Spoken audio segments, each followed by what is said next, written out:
बेटे ने पहली बार अपनी प्रेमिका को घर लाया, लेकिन पिता की नजरें चुरा रही थी। वो उसकी ओर सीधे नहीं देख पा रहे थे, क्योंकि एक दिन पहले ही वो अपनी होने वाली बहू से पूरी तरह प्यार कर बैठे थे। अपनी प्रिय महिला को अपने बेटे के साथ हंसते बोलते देख उनके मन में थोड़ा डर पैदा हो गया। बिछड़ते वक्त चार्ली ने एना को तड़पती नजरों से देखा और एना की आंखें भी अपनी मंशा जाहिर कर रही थी। दरअसल एक दिन पहले कैबिनेट मंत्री चार्ली एक रात्रि भोज में शामिल हुए थे, जहां अचानक उनकी नजर एक आकर्षक और समझदार महिला पर पड़ी। बस एक नजर में वो उसके परिपक्व आकर्षण से गहरे तक प्रभावित हो गए। कई सालों से शांत उनका दिल उस पल में जैसे जाग उठा, लेकिन अपने परिवार के बारे में सोचकर उन्होंने खुद को सामान्य दिखाने की कोशिश की और वहां से हट गए। लेकिन तभी वो महिला उनकी ओर बढ़ी। उसका नाम एना था, जो उनके बेटे मार्टिन की नई प्रेमिका थी। चारों आंखें मिलते ही चार्ली अपने भावनाओं पर काबू पाने की भरपूर कोशिश करने लगे, लेकिन उनकी नजरें एना से हट नहीं पा रही थी और एना की आंखें भी कुछ कह रही थी। अगले दिन मार्टिन एना को घर लाया और अपने माता पिता से मिलवाया। चार्ली ने एना से पहली बार मिलने का नाटक किया, लेकिन अंदर वो अपनी भावनाओं को दबाने की कोशिश कर रहे थे। जब बेटा एना को लेकर गया तो शुरू में एना की चार्ली की ओर देखने वाली नजरें उसकी अनुचित मंशा को जाहिर कर रही थी। फलस्वरूप चार्ली को जल्द ही एक फोन आया। फोन रखने के बाद चार्ली के मन में हजारों विचार उमड़ पड़े। अगर वो ये कदम उठाते तो उनका सब कुछ नष्ट हो जाता, लेकिन अपने दिल की बात मानने के लिए उन्होंने इस अनैतिक रास्ते पर कदम रख ही दिया। जल्द ही वो उस पते पर पहुंचे जो एना का घर था। जैसे ही वो अंदर दाखिल हुए, उनकी नजर उस महिला पर पड़ी जिसके लिए वो दिन रात तरस रहे थे। अब सबके फोन की बैटरी कितनी है, कमेंट में बताएं।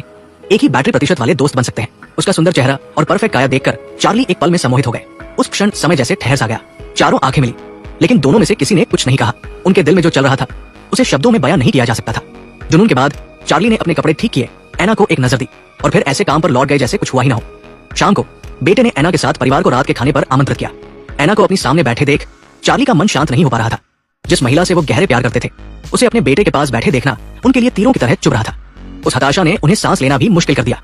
रात्रि भोज खत्म होने के बाद जब बेटा मार्टिन एना को घर छोड़ने जा रहा था, चार्ली ने अपनी पत्नी से कहा कि उन्हें ओवरटाइम के लिए जाना है और जल्दी से रेस्तरां से निकल गए। लेकिन उनका मंजिल ऑफिस नहीं बल्कि एना का घर था।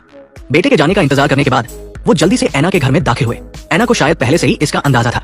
वो कुर्सी पर शांति से बैठी थी, एक तूफान का इंतजार करते हुए। अगले दिन सुबह चार्ली ने पत्नी को बताया कि उन्हें कुछ दिनों के लिए काम से बाहर जाना है।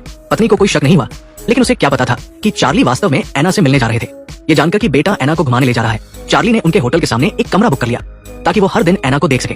खिड़की से बेटे और उसकी प्रेमिका की नजदीकियां देखकर उनका दिल टूट रहा था, क्योंकि वो अपने बेटे की प्रेमिका से प्यार कर बैठे थे। जब भी दोनों साथ नहीं होते, वो एना को फोन करते। ये पक्का करने के बाद कि वो अकेली है, चार्ली उसके घर पहुंच जाते और बिना किसी रोक टोक के खुद को आजाद छोड़ देते। समय बीतता गया और चार्ली को लगा कि वो अब ऐसे नहीं जी सकते। हर दिन एना के लिए अपनी भावनाओं को छुपाना उनके लिए असहनीय हो गया था। वो चाहते थे कि एना और उनके बेटे का रिश्ता टूट जाए और वो उनके साथ अपनी जिंदगी के बाकी दिन खुशी से बिता सके। एना को अच्छे से जानने के बाद चार्ली को लगा कि वो उनकी योजना के अनुसार चलेगी, लेकिन उन्हें क्या पता था कि एना ने उन्हें साफ मना कर दिया। एना ने कहा, वो मुझसे प्यार करता है, हाँ मुझे पता है, लेकिन वो जवान है, वो इससे उबर जाएगा। वो आपका बेटा है, आप अपने बेटे को खो देंगे, आप उस जिंदगी को भी बर्बाद कर देंगे जो आपने बनाई है। ये सुनकर चार्ली का दिल फिर से टूट गया, लेकिन एना का फैसला देखकर उनके पास कोई चारा नहीं था। उन्हें अपनी भावनाओं को जबरदस्ती दबाना पड़ा। उस दिन पूरा परिवार ससुर के घर खाने के लिए गया और खाने के दौरान बेटे मार्टिन के एक वाक्य ने चार्ली को हक्का बक्का कर दिया। ये खबर उनके लिए बिजली गिरने जैसी थी। अगर बेटा और एना की शादी हो गई तो इसका मतलब था कि वो कभी भी एना के साथ नहीं रह पाएंगे।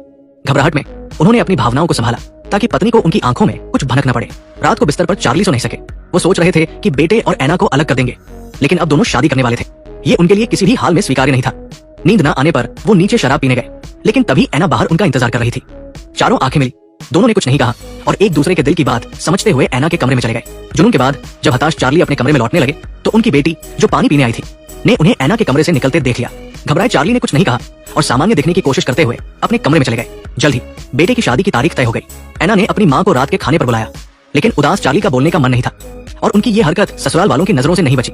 ससुर ने कहा, ये बहुत बुरा होगा अगर कुछ सामने आ गया। चार्ली समझ गए कि उनकी पोल खुल गई है। शर्मिंदगी में डूबे चार्ली ने फिर से एना को फोन किया। उन्होंने कहा, मैं हूं, कुछ मत कहो, मैं भी कुछ नहीं कहना चाहता, मुझे तुम्हें छोड़ना होगा, ये सही करना जरूरी है। जो हमने किया वो ठीक नहीं था, मुझे माफ कर दो। बेटे की खुशी के लिए उन्हें एना को छोड़ना पड़ा।